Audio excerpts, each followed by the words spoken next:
Hi, this is Troxel.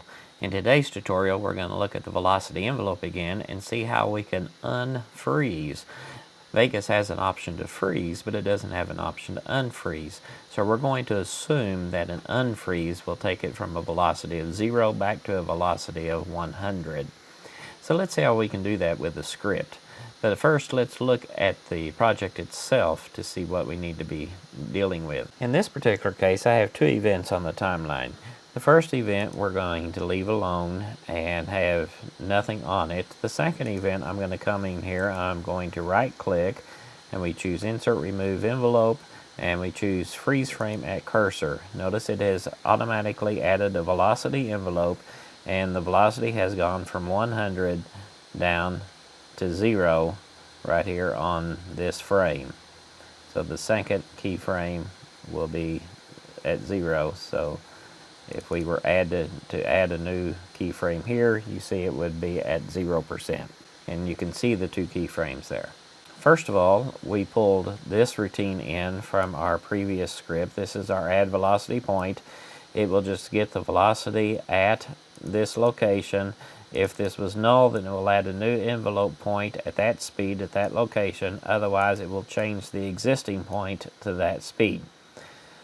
So that routine is already written. We've used it before. So now let's get up to where we're actually changing things. First thing we're going to do is go through every track. And then if it is a video track, since we're only looking at velocity, it has to be a video. Then for each event on that track, if the event is selected, we're only going to look at the selected event, then we're going to change that to a video event using this line. Next, I'm going to set a velocity envelope variable, which is of type envelope, and I set that to null because I want to look to see if that event has a velocity envelope.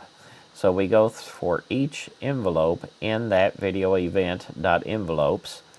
If the envelope type is of type velocity, then we're going to set our VENV to that envelope.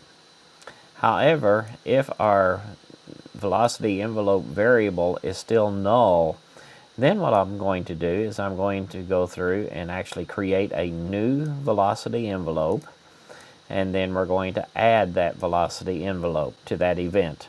Next, I need to get the cursor location, and we get that by looking at myvegas.transport.cursorPosition.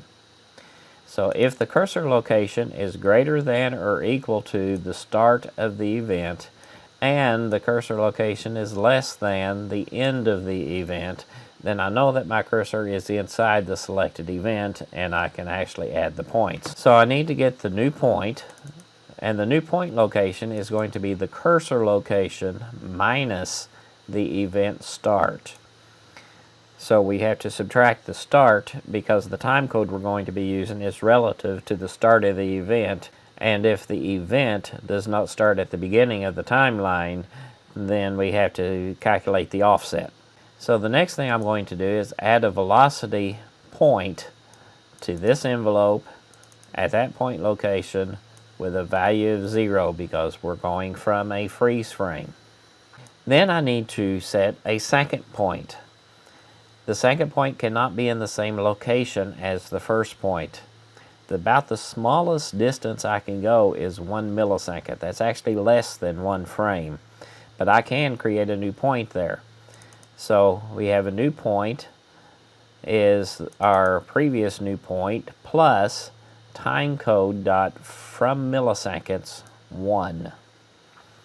And then I'm going to add a new velocity point to that same envelope at this new point location to a value of 1, which is 100%. So let's see how this works. So on this one that I did the freeze frame on, where we drop from 100 to 0 right here, if I click here and run the script, you will see that I now have two more points here. The first one is at 0% and the second one is at 100%, so I have done the exact opposite of this one.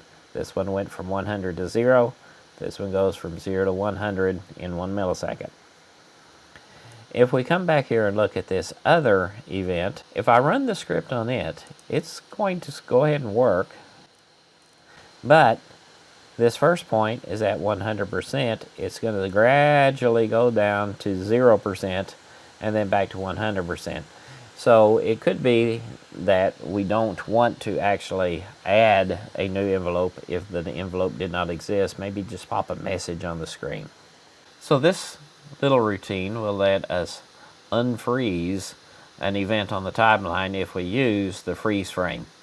So this will help in the cases where you're freezing a lot and need to just totally unfreeze it back to 100%. Of course, if you needed different values, you'd have to change the script to handle the different values.